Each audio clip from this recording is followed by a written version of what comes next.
Road ज्या रोडनं गाड्या जातात, गाड्या ज्या रोडनं एसट्या वगैरे वाहतात, त्या गाडीनं आपण होडीमध्ये आपण या गावात जात आहोत. म्हणजे हातातोंडाशी आलेलं पीक आज या ठिकाणी उद्ध्वस्त झालेलं आहे.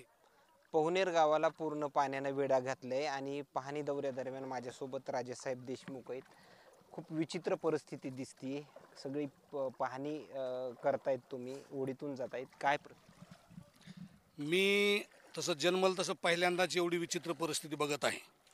या ठिकाणी जायकवाडीचं पाणी सोडून जवळजवळ 2 किलोमीटर बाहेर पाणी यावं आणि ज्या रोडनं गाड्या जातात, ज्या रोडनं एसट्या वगैरे वाहतात, त्या गाडीनं आपण होडीमध्ये आपण या गावात जात आहोत. या ठिकाणी सर्वसामान्य माणूस उद्ध्वस्त झालेला आहे. सर्वसामान्य माणसाचा आधार वड सगळा हरपलेला आहे. सगळ्या आशा मावळलेल्या आहेत. म्हणजे हातातोंडाशी आलेलं पीक आज या ठिकाणी उद्ध्वस्त झालेलं आहे. ही या ठिकाणची फार मोठी खंत आहे. आज काय नेमकं मदतीचा आधार वगैरे देणार आहे?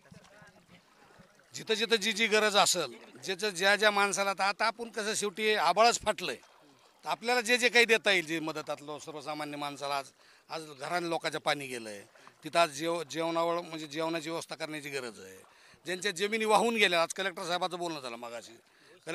कलेक्टर समाज भुई समाजाचा सगळ्या गल्लीत पाणी गेलं, सगळ्या बारक्या गोरगरीब समाजाच्या घरांनी पाणी गेलं.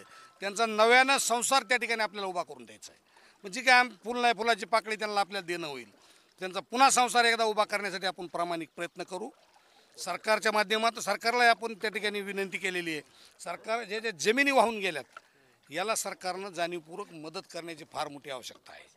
की जमिनी बुडासहित वाहून गेल्यात आणि पिकंही वाहून गेलेत, ही याला मदत करणं काळाची गरज आहे.